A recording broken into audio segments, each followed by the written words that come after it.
The federal opposition says the numbers just don't add up. The compromise struck over the government's contentious mineral resources tax may have quietened the resources sector, but it's failed to please Tony Abbott, who's demanding the economic modelling be released.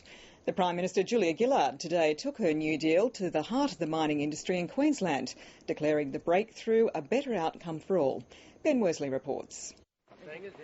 Queensland, hostile one day, welcoming the next. Hi Russell, thanks for having us today. Call it a back down or a compromise, Julia Gillard's tinkering of the tax has allowed her to do what was unthinkable not long ago, paint the government as pro-mining.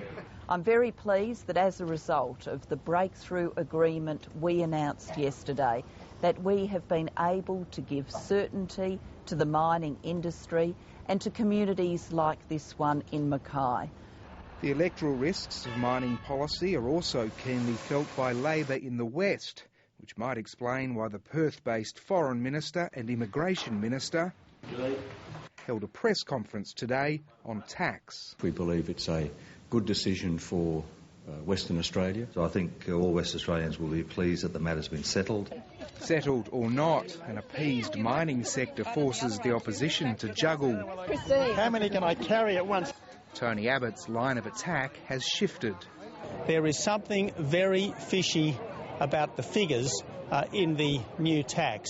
He wants the government to explain how it expects to collect 90% of the original tax's estimated windfall, when the new rate is much lower, the new threshold is much higher, and the companies now contributing are far fewer.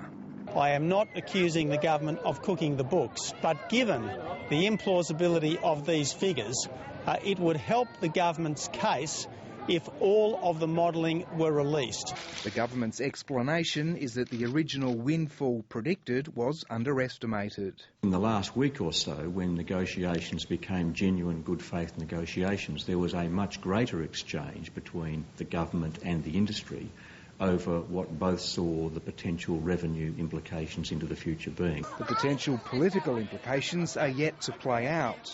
Like just very carefully and safely climb down. In this playground, anything seems possible. Ben Worsley, ABC News.